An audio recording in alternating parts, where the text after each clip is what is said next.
All right. So, hi guys, my name is Leilanis Gonzalez, and today I'll be talking about what I did over the summer. And over the summer, I worked with Dr.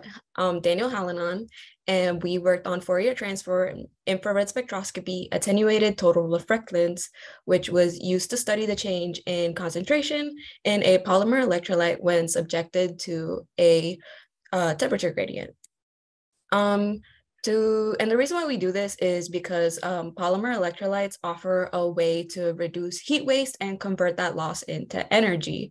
And to do that, we use the FTIR ATR, which, as you can see, I have a picture of on the top right, and it essentially consists of the heated crystal surface as well as the copper anvil, which works to limit air involvement in sample measurements.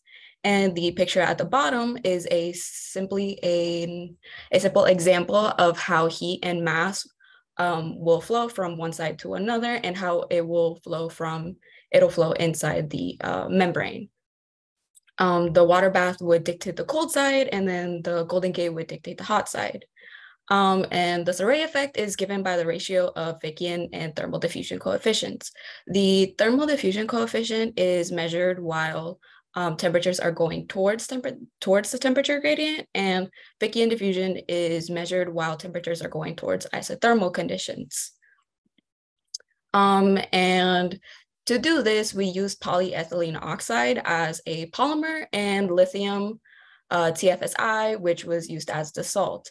To create these membranes, we used a molar ratio of 0.1 moles salt to moles of ethylene oxide, and we prepared them in a glove box under 0.1 to 0.2 ppms of oxygen and water. We also had to make sure that we were actually hitting these temperature gradients. So we had to set the Golden Gate and the water bath to a specific gradient. For example, we would set the Golden Gate to 80 degrees and the water bath to 60 degrees Celsius. And then we measured those temperatures with thermocouples. And if we had used the 20-degree gradient of 60 and 80 degrees Celsius, if you look at the table to the right, you would see that we would actually have to set the Golden Gate to 93 degrees Celsius and the water bath to 40 degrees Celsius.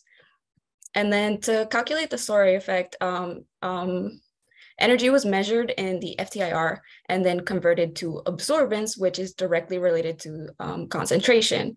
And then concentration is tracked through the salt peak of CF3, which you can see at the right, and then the diffusion coefficient can be determined from the change in concentration with time. So in the picture, you can see that it goes from like a red color to a blue color, and the red would be the beginning concentration of the time, and the blue would be towards the final end of the concentration tracking.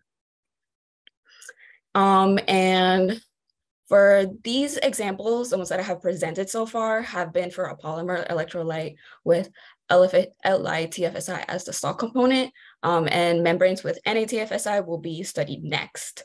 And what we did was, in order to calculate the diffusion coefficient, we took the area under the salt peak curve and integrated it to get the numerical model for the concentration using the equation that you can see down there, and which comes from the Fick's second law of diffusion. And then diffusion coefficient is calculated through a series of MATLAB codes.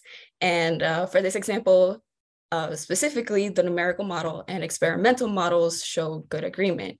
If you can see on the picture to the right, the numerical values that we got are actually the red line, and then the experimental values are the blue dots. For this specific figure, we determined Fickian diffusion for a 20-degree gradient, and the diffusion coefficient that we got was 7.9 times 10 to the negative 8 centimeters squared per second. And in conclusion, polymer electrolytes may be key to increasing energy conversion in batteries. We hope to further refine this experiment and make it more comprehensive for the following students who may work on this subject. And for future work, there's also ionic liquid as a salt, which has yet to be explored in our lab, and plenty of research should be done as well as experiments to see if ionic liquids are more effective than polymer ethylene oxide polymer electrolyte membrane. And I would like to thank Dr. Hallinan and everybody in the REU who has made this a very enjoyable time for me. Thank you.